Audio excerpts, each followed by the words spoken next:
அனைத்து விவசாய பெருமக்களுக்கும் வணக்கம். நான் உங்கள் அக்ரி பிரவீனா. நம்ம இப்போ என்ன பார்க்க போகிறோம்னு பார்த்தீங்கன்னா, வாழையில் வரக்கூடிய பூச்சி மற்றும் நோய் தாக்குதலையும் மற்றும் எப்படி கட்டுப்படுத்தலான்ற முறைகளையும் பார்க்க போகிறோம். பொதுவாக என்ன பூச்சி வரும்னு பார்த்தீங்கன்னா, தண்டுக்கூன் வண்டு. இந்த வண்டு வந்துச்சு அப்படின்னாலே இந்த சூடோஸ்டம்னு சொல்லுவோம் இல்லையா, அந்த தண்டு பகுதியில் ஒரு ஓட்டை போட்டுரும். அந்த ஓட்டையிலேருந்து நாளையில் பார்த்தீங்கன்னா ஒரு பிசின் மாதிரி சாறு வடியும்.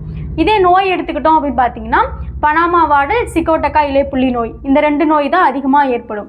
இப்போ சிகோட்டக்கா இலைப்புள்ளி நோய் எடுத்துக்கிட்டோம் அப்படின்னா, ஆரம்பத்தில் இலை ஓரங்களில் ஒரு கருகுன மாதிரி இருக்கும். நாளடைவில் பார்த்தீங்கன்னா அந்த இலையே ஃபுல்லாக கருகி உங்களுக்கு ஒளிச்சேர்க்கை பாதிக்கப்பட்டு மகசூலும் பாதிக்கப்படும். அடுத்து பார்த்தீங்கன்னா பனாமா வாடல்.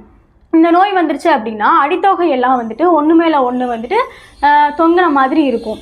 இதனாலுமே இலைகள் பாதிப்பானாலே நம்மளுக்கு ஒளிச்சேர்க்கை பாதிக்கப்படும், மகசூலுமே பாதிக்கப்படும். இப்போ இந்த பூச்சியையும் நோய் எப்படி கட்டுப்படுத்தலாம்னு பார்த்தீங்க அப்படின்னா, நம்ம இன்ஃபினிட்டி அண்ட் ஃபெடிலிட்டியை யூஸ் பண்ணுறது மூலிமா கட்டுப்படுத்தலாம்.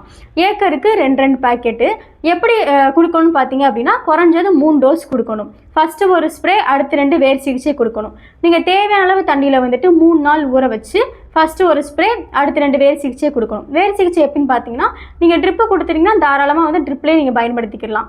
விவசாயிகள் நீங்கள் இன்ஃபினிட்டியும் ஃபெடிலிட்டியும் பயன்படுத்தி வாழை சாகுபடியில் அதிக மகசூலை பெறுமாறு தாழ்மையுடன் கேட்டுக்கொள்கிறேன். நன்றி, வணக்கம். தொடர்புக்கு 8807494699.